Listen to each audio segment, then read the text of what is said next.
Hello नमस्कार वृंद समाचार में आपका स्वागत। हम आपको बहुत ही महत्वपूर्ण जानकारी देने वाले हैं अतिथि शिक्षकों के नियमितीकरण को लेकर। अतिथि शिक्षक शिवराज सिंह चौहान के वादे पर अड़े हुए हैं। इनका कहना है कि शिवराज सिंह चौहान जी ने जो वादा किया था उसे सरकार पूरा करे, लेकिन अभी तक वादा पूरा नहीं किया गया। इसको लेकर अतिथि शिक्षक आंदोलन कर रहे हैं और नियमितीकरण की मांग कर रहे हैं। नियमितीकरण भविष्य सुरक्षित किया जाएगा, नहीं किया गया तो एक बड़ा आंदोलन किया जाएगा भोपाल में, क्योंकि शिवराज सिंह चौहान जी ने इनका वेतन वृद्धि करने और नियमितीकरण की मांग की थी, लेकिन अभी तक इनका ना तो वेतन वृद्धि किया गया है, न नियमितीकरण किया गया। तो इसको लेकर अतिथि शिक्षक नाराज हैं। इनका कहना है कि इनका भविष्य सुरक्षित किया जाए। मैं लाइव वार्ता आपको सुनाने वाला हूँ, एक डिबेट भी सुनाने वाला हूँ, जिसमें बीजेपी प्रवक्ता क्या कहना है, कांग्रेस का क्या कहना है, मीडिया क्या कहना है, अतिथि शिक्षकों का क्या कहना है। तो आप वीडियो में बने रहें, वीडियो पूरा जरूर देखें। वीडियो अच्छा लगे तो लाइक जरूर करें और चैनल को सब्सक्राइब जरूर करें ऐसी नई अपडेट पाने के लिए। अब अतिथि शिक्षकों को कब तक नियमितीकरण होगा इसके संबंध में पूरी विस्तार से जानकारी देगी। तो आप वीडियो में बने रहें, वीडियो पूरा जरूर देखें। वीडियो अच्छा लगे तो लाइक जरूर करें।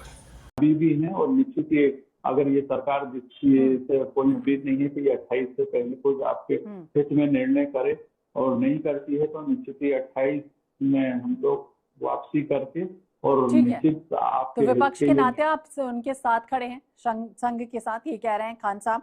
सागर जी भी हमारे साथ जुड़ गए हैं। सागर कसेरा जी हैं, बीजेपी के प्रवक्ता हैं। सागर जी बहुत बहुत स्वागत है आपका INS 24/7 पर। और सागर जी, जिस तरह से लगातार यह आरोप अतिथि शिक्षकों का कि लंबे समय से अपनी मांगों पर अड़े हैं, नियमितीकरण इनका नहीं हो रहा, तीन महीने तक इन्हें वेतन नहीं मिलता, महिलाएं ऐसी हैं जो अपने बच्चों को घरों में छोड़कर आई हैं, परेशानी की हालात है इनके, और अब ये बड़ा प्रदर्शन करने की तैयारी में है। क्या समझें, प्राथमिकता क्या है सरकार की? देखिए, सबसे पहले तो जो अतिथि शिक्षकों का प्रदर्शन हो रहा, भारतीय जनता पार्टी की सरकार उसे विरोध के रूप में देखना सही नहीं पसंद करती। हम उन शिक्षकों की भावनाओं का प्रकटीकरण इसको मानते हैं जिन्होंने वर्षों तक शिक्षा व्यवस्था को संभाला है, और इसीलिए भाजपा की जो सरकार है संवेदनशीलता से और भावनाओं से बहुत इन सभी शिक्षकों का सम्मान करती है, क्योंकि शिक्षक केवल कर्मचारी नहीं होते श्वेता जी, बल्कि राष्ट्र निर्माण के आधार स्तंभ होते हैं। और इसीलिए मैं इस बात को स्पष्ट रूप से कहना चाहता हूं, जब मैं शहरयार खान जी को सुन रहा था कि वो किस प्रकार से बड़ी बड़ी बातें कर रहे थे कि कांग्रेस की सरकार ने ये कर दिया, वो कर दिया।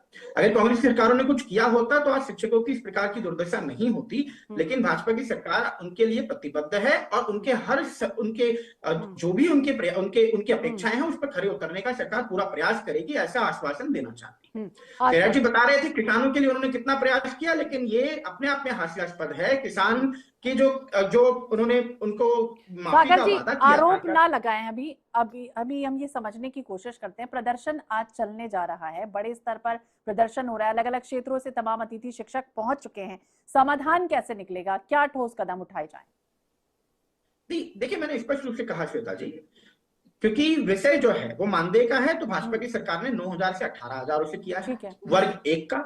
वर्ग 2 में हमने ऑलरेडी 7,000 से 14,000 से किया जा चुका है, और वर्ग 3 में 5,000 से 10,000 हो चुका है। ये बढ़ोतरी मात्र नहीं है, बल्कि वर्षों के उनके संघर्ष की आज वास्तविक स्वीकृति है जो भाजपा की सरकार ने किया है। अब जो लोग आज सड़कों पर खड़े होकर सरकार पर सवाल उठा रहे हैं, उन्हें सबसे पहले यह बताना चाहिए कि वर्षों तक जब सत्ता में कुछ लोग रहते थे तो उन्होंने सिर्फ आश्वासन दिए थे, समाधान नहीं दिए।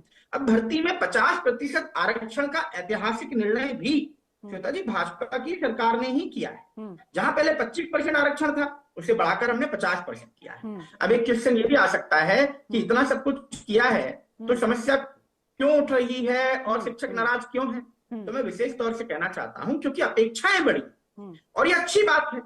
जब 18 साल तक इनका शिक्षकों के हित में कुछ हुआ नहीं, तब आवाज भी धीमी थी, लेकिन आज जब भाजपा की सुशासन में समाधान हो रहा है तो इसीलिए लोग और बेहतर की उम्मीद कर रहे हैं। तो यह असंतोष हम इसको नहीं मानते, हम इसे सरकार में भरोसे का संकेत मानते हैं कि भाजपा की सरकार सुनती है, और इसीलिए जो भी शिक्षकों की मांगे हैं उसे संवैधानिक रूप से, कानूनी रूप से जो उसमें से जो मांगों को पूरा किया जा सकता है उसके लिए सरकार प्रतिबद्ध है। मोहन यादव जी की सुशासन की सरकार उस पर प्रयास करेगी कि शिक्षकों की सभी मांगों पर काम किया जा सके। ठीक है सागर जी, न मांगों पर विचार किया जाएगा, लेकिन विडंबना देखिए कि गुरु का दर्जा दिया जाता है उन तमाम शिक्षकों को, लेकिन वो आज सड़कों पर उतरकर प्रदर्शन कर रहे हैं। भविष्य गढ़ते हैं जो युवाओं का, वो आज इस तरह से प्रदर्शन करने को मजबूर है।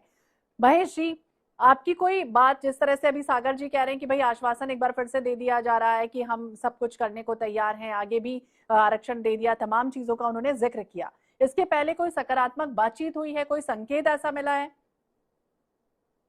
जी मैं आपके माध्यम से आपके चैनल के माध्यम से बताना चाहूंगा कि जैसा कि आप भाई साहब के द्वारा ऐसा बताया गया है कि हम अतिथि शिक्षकों के भविष्य के लिए चिंतित है, हम प्रयासरत हैं, तो हम ये बात सुनते सुनते कई वर्ष हो गए हैं और आज हमारी उम्र 48-50 वर्ष की हो गई है। 17 से 18 वर्षों की हम लोगों ने सेवाएं दे दी है, तो क्या इनकी कोई सीमा है? क्या हमें ऐसी कोई सुविधा या ऐसी कोई निश्चितता हमें मिल जाए कि हमें निश्चित रोजगार मिल जाए और समय पर मिल जाए? ये कब हमारे बारे में सोचेंगे, कब तक सोचेंगे? जब 2023 में महापंचायत हुई थी, सरकार उन्हीं की थी, मुख्यमंत्री जी उन्हीं के थे, केवल मुख्यमंत्री जी की जगह व्यक्ति को बदला गया है। तो अभी तक फिर की गई घोषणाओं को पूरी करने में 3 वर्ष से पूरे हुए। इस बात को लेकर के ना हमें दर्द है और हम इस दर्द को कहाँ तक झेले?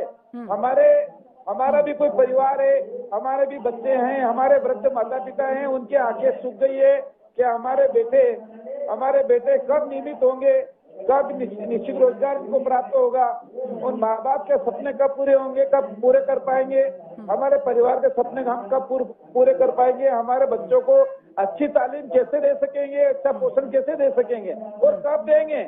हमारे 17 से 18 साल हम इस काम को देने में गुजर गए हैं, हमारी पूरी जवानी, हमारा जीवन का जो मुख्य समय था वो सारा चला गया। बिल्कुल सागर जी, महेश जी सही कह रहे हैं, क्योंकि शिक्षकों का स्तर आज भी नहीं सुधरा। भले ही जो तनख्वाह मिलती है उसमें उनको आप देख लीजिए, अदर डिपार्टमेंट के लोगों को देख लीजिए, उनका स्तर जस का तस है शिक्षकों का।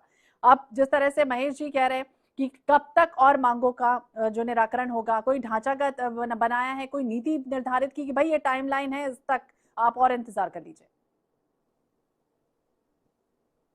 जी के दर्द को अपना दर्द मानता हूं और मैं मानता हूं कि ये वास्तविक दर्द है और इसे नकारना न तो सही है और न ही जिम्मेदाराना है। इसीलिए ये बात बहुत साफ करना जरूरी है कि न्याय कोई स्विच नहीं है जिसे एक दिन में हम ऑन कर दें। ये प्रक्रिया है जो चरणबद्ध तरीके से ही लागू होगी और ये समस्या भी कांग्रेस की सरकारों के द्वारा ही दी गई है, जिसका हम समाधान तो आप कर रहे ठीक कर हैं। दीजिए ना सागर जी, आप ठीक कर दीजिए, सरकार तो आपकी है। मैंने कहा स्विच नहीं है कि तुरंत ऑन हो जाएगा, प्रक्रिया है, हम कर रहे हैं। अगर सिर्फ बातें होती तो सवाल वाजिब था, लेकिन जमीन पर आज भारतीय जनता पार्टी की सरकार ने फैसले भी किए हैं।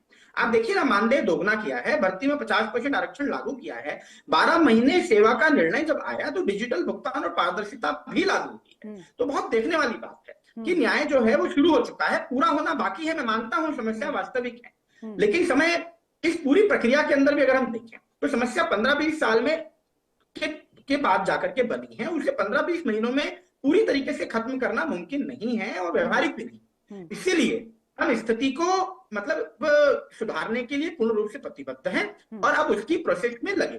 प्रोसेस में लगे, खान साहब से पूछते हैं, प्रोसेस में लगे हैं भाई, स्विच नहीं है कि तुरंत ऑन किया और सब कुछ ठीक हो जाए। खान साहब,